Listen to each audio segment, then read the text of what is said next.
Hey Sundowners, it's Christian Dyke, and today I wanted to talk to you about mastering. So we're working on with a client right now, and he sent me an email today, in fact, and was asking about sort of how we master and whether our mix engineer does the mastering or whether a mastering engineer does the mastering at Sundown Session Studio.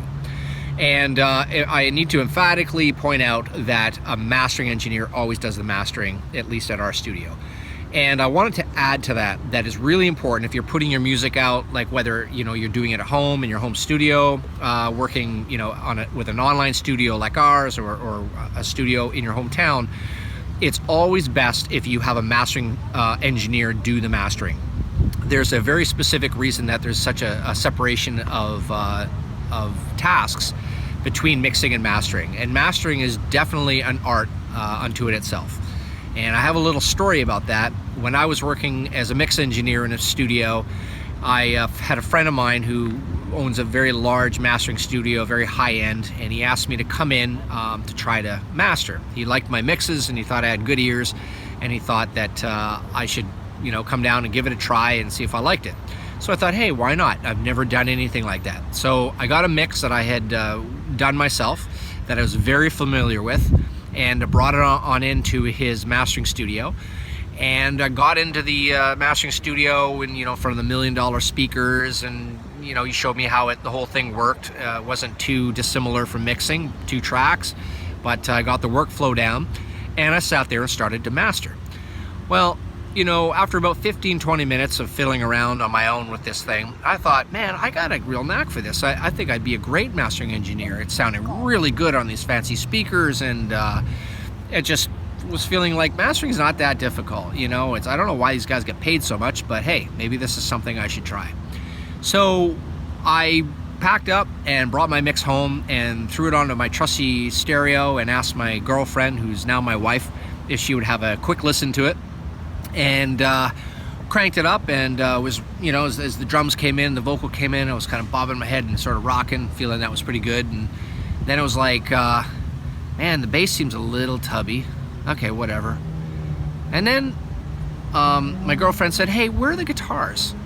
And I'm listening, and the guitars are like way out there. They're just like way buried in the back. And it was that moment I realized that mastering is really its own thing. You can't just be a mix engineer and turn around and master a track. Now, you can do it for demos and stuff like that, and there's plugins, and there's some online services now that are completely automated that you can actually upload your songs to, and they sort of purport to do like a professional mastering. And I got to give them some kudos for it's pretty darn good for the price you pay. I mean, I think one of them I tried was essentially free, or like $1 or something. And I just wanted to compare it.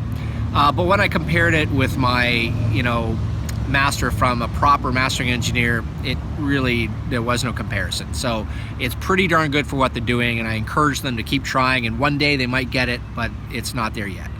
So I really encourage you guys to definitely use a good mastering engineer. At Sundown Sessions, we have an engineer who's worked on more Grammy Award-winning albums than I can count, and that's always what we do. And regardless of that, you can get online, you can find lots of good mastering engineers, and pay attention to their flavors. Each one has their own sort of vibe and flavor and stuff like that. So go for somebody that suits your music. So that's Lenny, my daughter. We're actually hanging out here. I have a rare day off, so we're at the park just chilling. Okay, babe, sorry, I gotta finish this up, all right? Thank you, appreciate that. And so basically, the last thing I wanted to mention was that we're gonna separate our mailing list. So some of you signed on for recording, some of you signed on for licensing. And what we're gonna do is divide it up so that, neither one of you sort of feel like you're getting spammed with something you don't really wanna know about. So in about a week, I'm going to give you guys the option to hop over to like specifically a recording and Sundown Sessions oriented type of list, and then we'll keep the licensing stuff the same. So if you're already on the list, you're going to basically be only getting licensing stuff. And for those of you who want to hear more about recording and stuff like this video, jump over to the other list, and I'll give you lots of heads up for that.